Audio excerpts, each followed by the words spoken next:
are Locked On Seminoles, your daily podcast on the Florida State Seminoles, part of the Locked On Podcast Network. Your team every day.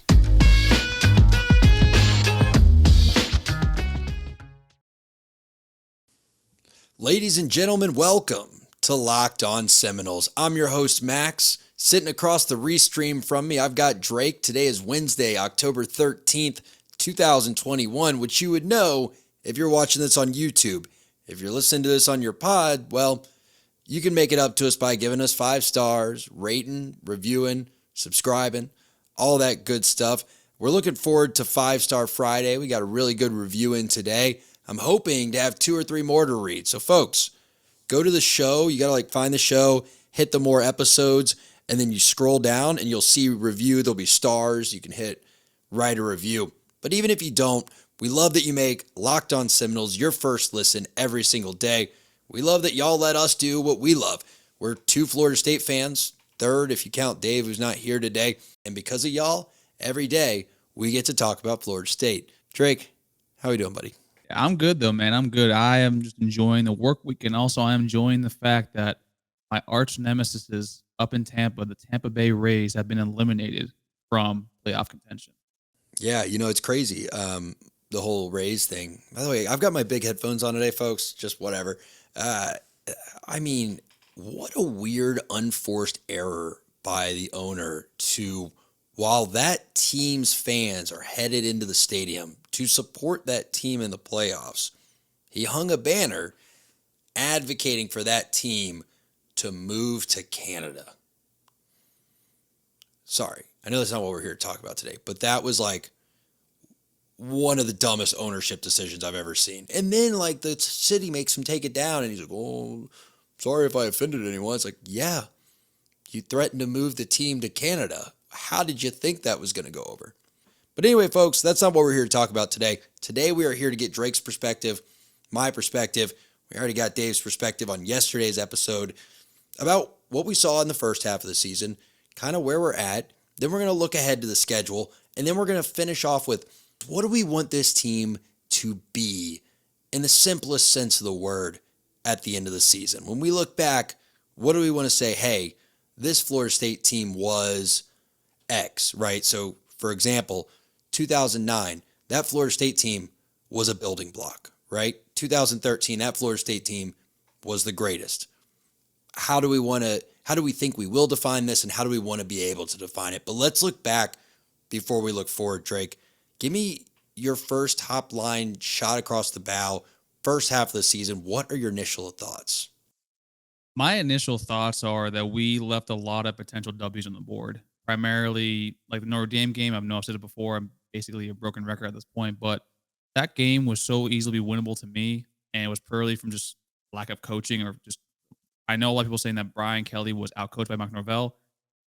I don't see it that way. And then it kind of bled over to Jacksonville State, where we all saw that they they treated it as, we wanted it to be a glorified scrimmage, but they literally treated it as something as they were playing with their food, and in that being Jacksonville State. And then it's just this team has been so all over the place. And then there was a point that wow, we might lose every game this year. And I was including UMass because we just looked so anemic on offense, and in defense, we couldn't stop a nosebleed. And then these past 2 games with Syracuse and also with UNC, it's just that, wow, this team, if this is the team I see right now, where the hell has this been for the entirety of the year? And that's more, I'm just frustrated, I think is the best way to put it.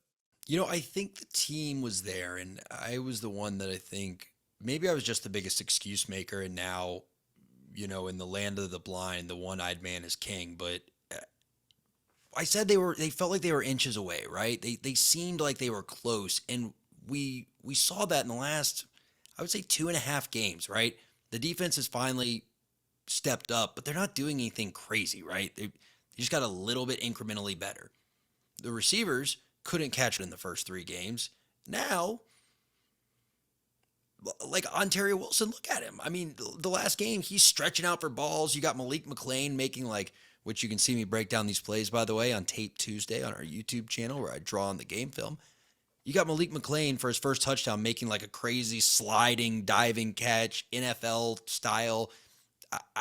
So it's the same guys they're kind of doing the same things, but I'm going to sound like Mike Norvell here. It's like they got 1% better every day, and they finally hit that point. You know, when a cloud collects enough droplets, it starts to rain, and that pulls all the droplets with it, right? So the straw that broke the camel's back kind of philosophy, I almost feel like that's what happened. We finally got to the point where something clicked, and it was like, oh, we actually are pretty decent at football. Maybe we can go out there and like play good football and not lose to Jacksonville State, or I'm not going to jinx the UMass game yet. I don't believe in this team that much. Yeah, neither do I. And also, if you mention that 1% better every single day, over this weekend with my new little soundboard over here, I'm going to get a boo button just for you whenever you quote the 1% better every single day. But I mean, that's the thing. Like, you were right. They're the same exact players, except they're actually finally making plays. And I think Kevin Little from Triple Option with, Trey Rowland over at Tomahawk Nation, I think put it really well, where our fall camp, no one was healthy. There was a lot of people that were still injured and that were still out. And then maybe these first 3 to 4 games were sort of the extension of the fall camp. So now we're seeing, our offensive line have actually all of our stars in it. We also see our wide receivers back. Now we're starting to get, players like Akeem Dent, Hucks are getting back in the fold that now actually are going to be in the rotation. And now we're starting to get healthy. And this bye actually coming at the Travis perfect didn't time. look like a stretcher was about to be needed on the field every single time he took a shot.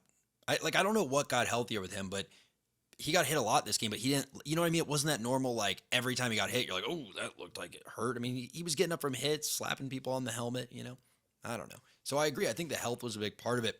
I saw Kenny Dillingham's press conference, and he basically said what we're saying right now. He said something where he's like, yeah, I told the guys, when you go on the road, do something different, do something more than what you've done on previous road trips because we're bound the road. Is that 15 more minutes of film? Is that this? And then after he says all that, he's like, I don't know if that did anything. He's like, it's the same guys. Laughed at that, actually. Yeah, everyone laughed. He's like, it's the same guys. It's the same guys playing football. They just honestly had a great week of prep. They executed a game plan, and they finally did what they've been coached to do. And again, I'm going to plug myself one more time. I think what we're seeing too is this offense has to be perfect because so much of what Norvell does, for better or for worse, I'm not advocating for this strategy, is reliant on doing so many things right leading up to that moment. For instance, on Tape Tuesday, I break down a play where Cam McDonald's in the backfield as a squat back or an H-back, whatever you want to call him, and we run a double counter to the right side where Dylan Gibbons pulls to the right side. We later, like 2-3 plays later, run that exact same play. Cam McDonald H-back, got the same Trayshawn Ward in the backfield. You got Dylan Gibbons pulls when the ball snapped. The only difference in the initial movement is Cam McDonald doesn't pull. He goes and engages someone on the block, turns around, catches a screen pass, runs for 15 yards. The plays went entirely different directions, entirely different concept, but to the defense looked the same from the minute they got in formation until about 3 or 4 seconds after the ball was snapped. So if you don't execute that first counter play, which to us just looks like another counter, absolutely perfectly, you're not going to set the defense up to have to react to that screen 3 plays later. So those are the things I think you can't see as a fan in Mike Norvell's offense because, if Cam McDonald doesn't do the counter step the right way the first time, that counter step is what made it look like when he ran his screen route, oh, he's just doing that counter step again in someone's mind, and they didn't react to it. So that's just one example, but There's another good one too, actually, the week before where the touchdown for Keyshawn Helton. If you notice, they ran that same exact play several times before, except Keyshawn went immediately to blocking of a screen pass. Except I want to say they ran that play twice on that same drive, and then the touchdown play actually, Keyshawn goes to pretend he's blocking. The corner kind of does like, remember how we had the little football thing when we had the UVA game where I went to block Dave, but Dave just sprinted right past me because I thought he was going to try to hit me again. Literally, he just goes right past the corner, and Keyshawn goes right over the middle for a touchdown. So you're right. It's a lot of it is there's a reason for every single thing he's doing, whether with offensive play calling and then to an extent defensive play calling for Adam Fuller, that there's always an end goal in mind, not for the play currently, but for 5 to 6 plays later down the line. Yeah, he's meticulous. There's no other way to put it. So I think that's kind of my takeaway from the first half of the season. It's what we said yesterday, right? Which team is this? Is this the Jacksonville State game? Or is this the UNC game, the Syracuse game, the Louisville game? People kind of scoff at that Syracuse win. And the reality is, we couldn't beat anybody it felt like. And for this team to blow a lead, come back, win on a field goal, which they've been just impressively horrible at, I thought was a big turning point. And we saw that in the UNC game where they looked dominant. So I want to talk about what we're going to look at going forward. But before I do that, folks, Prize Picks. PrizePicks.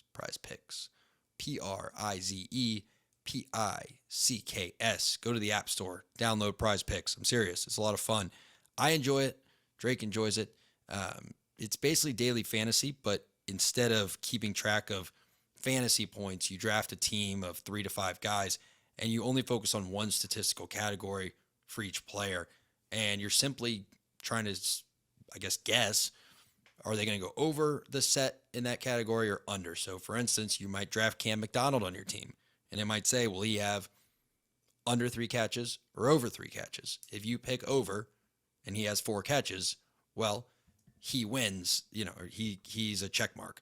If all 3 or all 4 or all 5 guys on your team do that, you end up winning and you make money back on your entry. And if you go to Prize Picks right now, use promo code Locked On, you can get $100 free when you deposit $100. It's free money, folks. It's fun to play. I don't know. Do it. Do it now. Do it. So let's look ahead to the rest of the season. It is interesting how this schedule is laid out because on one hand, it's very much like, I don't know. It's a complete reversal from the first half on paper. It's a much harder schedule. I've already gone through, looked at the PFF grades of these guys I talked about earlier in the week. But on the other hand, we're playing some good football.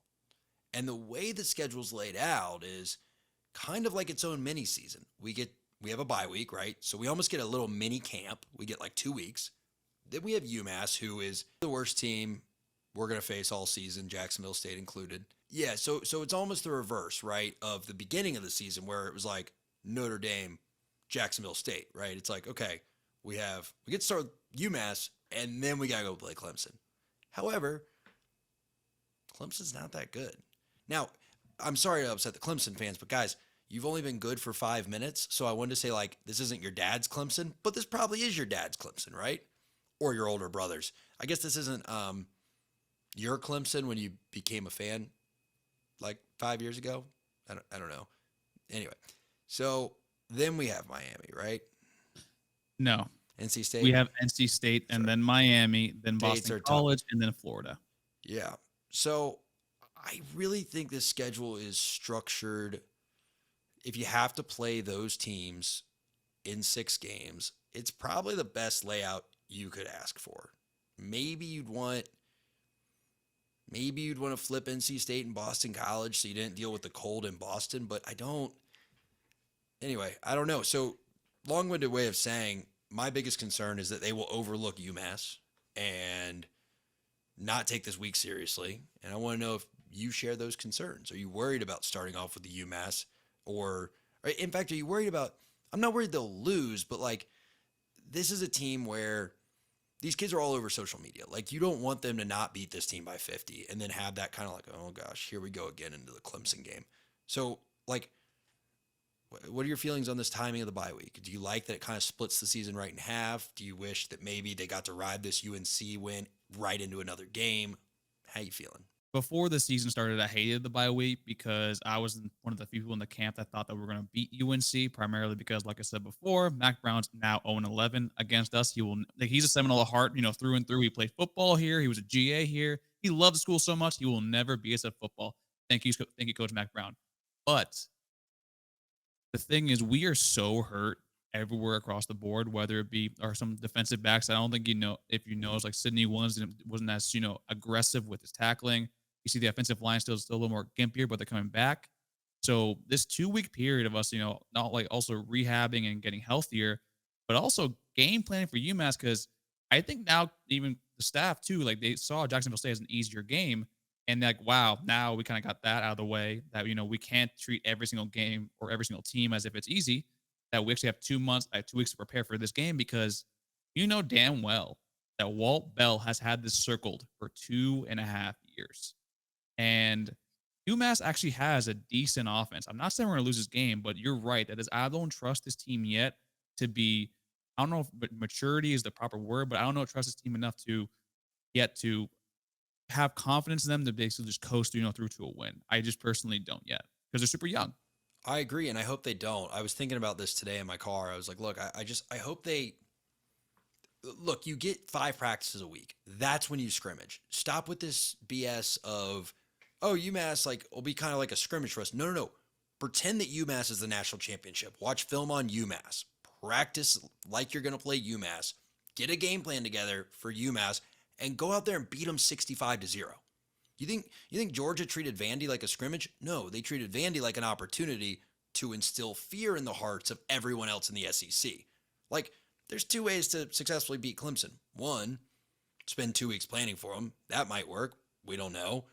But that might also overlook UMass. 2, go beat UMass 65-0 and make them sit there at practice because I don't care what anyone says. Everyone's got insecurities, especially when you got to play in a big game and go, oh gosh, they just put up 65. Maybe this team doesn't suck. And they're not going to walk in there with all the confidence of the world. And Clemson's going to kind of be like, well, maybe this team isn't a team to play with. I don't know. So then we move on.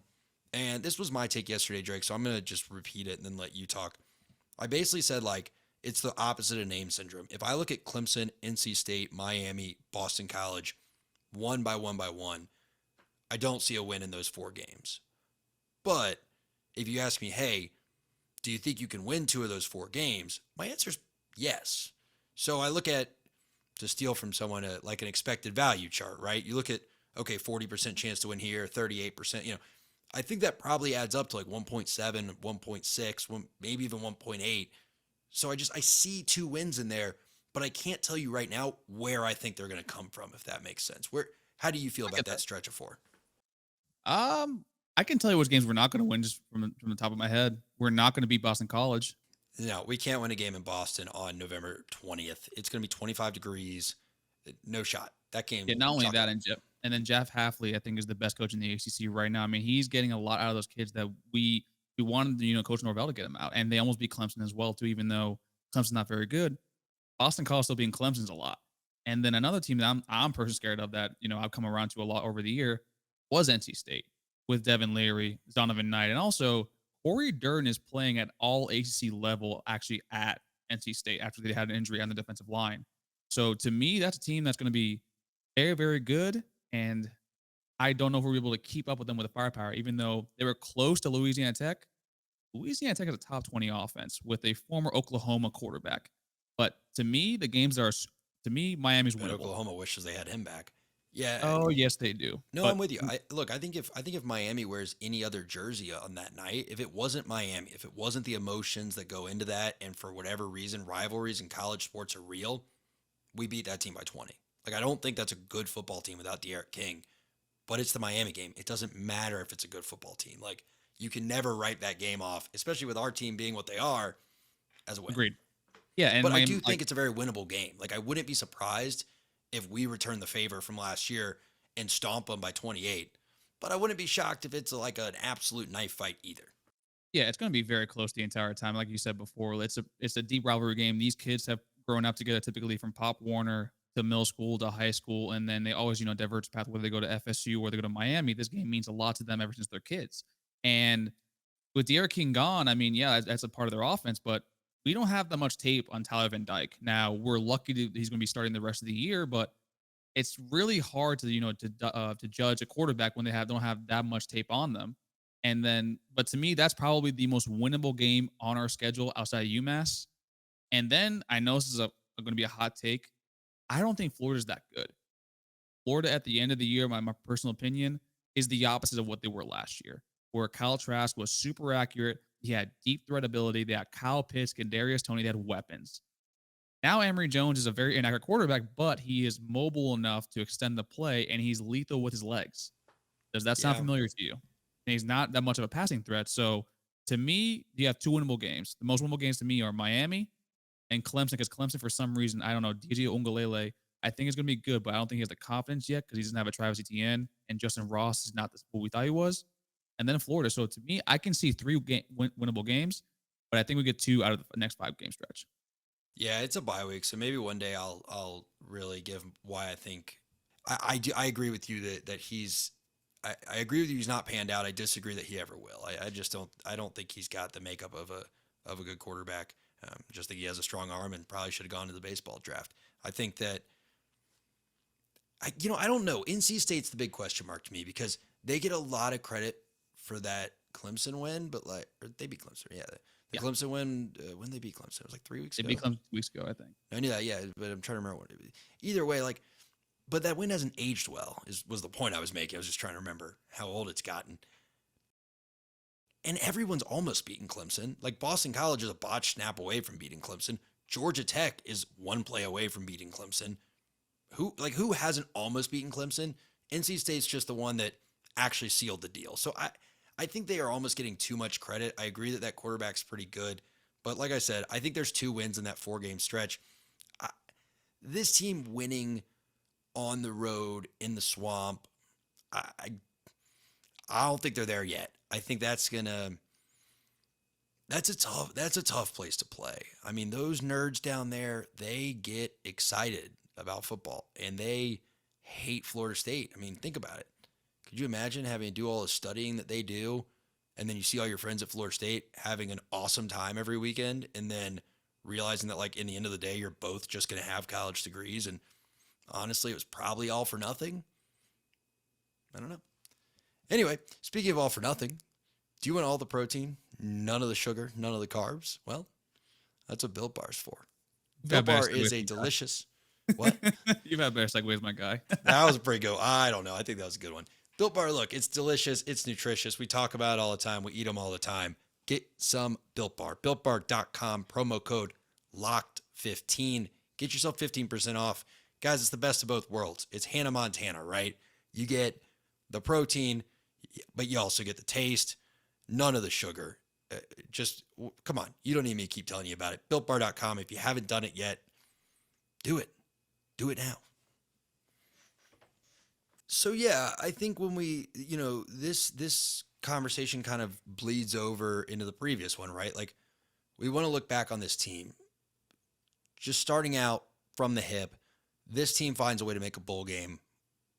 What's your impression of this team going to be? I don't think it's out of the question for this team. Are they going to win 4 of the last 5 and make a bowl game that way? Probably not. If they do that,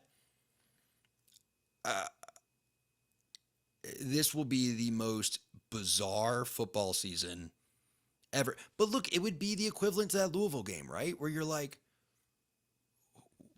well, the first half did happen, but look at that second half real quick, and then you're hoping that next season is the Syracuse and UNC games that followed that. And you're like, well, maybe, healthy Jordan Travis, maybe this is a 9-10 win team next year. Now, if they go struggle with UMass, they get their teeth kicked in by Clemson, lose on the road at NC State, get beat by Miami and Doak. Well, I'm going to think this is an utterly disappointing year. But to be concise, because I'm working on brevity, you got to beat one of your rivals.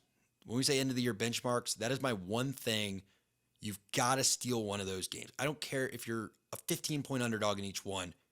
We got to snap the skid streak of losing to Miami and Florida in the same year. Yeah, I'm going to narrow that down to one team. We need to beat Miami, primarily because we have a lot of kids for recruiting-wise that we are in battles for that are down between us and Miami, whether it be a Wesley Besaint, whether it be a DeMario Tolan, whether it be some other kids as well. To me, Miami, that's the team that we have lost to them 4 years in a row. Like the Colin Kaepernick meme. I've been, waiting for 3 years. I've been denied for 3 years. And we need a dub to showcase to these kids that the FSU football is going to be back very soon, especially because it's a known fact that Miami Athletics does not give a damn about the football program or athletics as a whole. So we really need that win moving forward for that, because it's just literally, it's going to pave the way for years and years to come. Yeah, the worst part is, check my math on this, but we were literally 1 win away. We beat them 6 years in a row. We were 1 win away from leveling the series, and it felt like it was destiny, right? We got the block at the Rock. Then we had that game when we were all in Vegas watching it. It felt like we were going to win that game until the very last play. I've gone back and watched that play 6 times this year because I hate myself. Anyway. But yeah, anyway, we're 1 game away from leveling it. Now they're 5 up again. Not cool. Not great. I'm with you. We got to beat Miami. Now, do they still recruit? I heard they kind of stopped doing that. Like Manny Diaz just kind of like, man. I don't know because I don't see their school on 247's top 50. You got to go to the next page. There's a page 2. There's a next page? There is. Yeah, you don't look at it much because that's only if you're a real sicko and you follow the likes of like Arkansas State's recruiting and you're really worried about those recruiting battles between the MAC and the Sun Belt for the best of whatever. Anyway, so I mean, I really wish I had more to give the people benchmarks wise, but that's really for me. I don't. It's such an art with this team, not a science, right? Like we're not doing algebra. It's just I gotta see how I feel about the games they've played because this team's 2-4. If you ask me, hey Max, how would you feel if at the bye week we're 2-4? Be like, dude, door's over there. Get out of my house with that nonsense. I don't want to hear it. Watching this team on the field, I'm really not as upset about 2-4 as I should be, right? Because it's like, okay, I'm seeing the puzzle pieces. I'm seeing what this team kind of is becoming. It's just not, it hasn't come together yet. But then we did have that UNC game. And look, 1 game can drastically alter your perception. So it's just, yeah, it's going to be a feel thing for me. I mean, no, I get that. Like, to me, the UNC, I'm not putting too much stock in the UNC game because we did that last year and look how that turned out. We did that with Notre Dame and look how that turned out. I know it's different because this is the most complete game we've played in a very, very long time. And I think there's a lot more weight to the game as a whole when you watch it again and you break it down like Max did over on the YouTube page. Please, guys, go check that out. Just to me, I'm going to give a benchmark. I need to see the middle ground between Syracuse and UNC, like the way we played throughout every single game for the rest of the year. I need to see this team actually play to the level of their opponents. Those are my 2 right there primarily, along with beating Miami, because I think those are something that shows progress. And I think one of the reviewers said the other day where it's basically building the foundation is the fun part. That's really what it is. And we need to get there eventually. Trust me, I'm a Marlins fan. I've seen this sort of thing, oh, we're finally good. And then we suck and finish in last place. And then we're going to lose all our players, trade them off at the deadline, but not here in FSU football. It's going to be different here. And as long as we keep consistently performing even decently well, like just improve. That's all we want to see. And that's my benchmark for the end of the year. I'm with you, man. That and consistent effort. This team, to their credit, has tried in every game. And I want to see that continue. Can you play a 12-game schedule? And even if you're not great, keep that effort up. I like the culture shift we're seeing. Hey, folks, if you're looking at this on YouTube, that is 2 underscores in Tally Drake. Tally _ Drake. He's Andre Silva. I'm Max Moody. This was Locked On Seminoles. Take care, everybody. We'll see you next time. See you.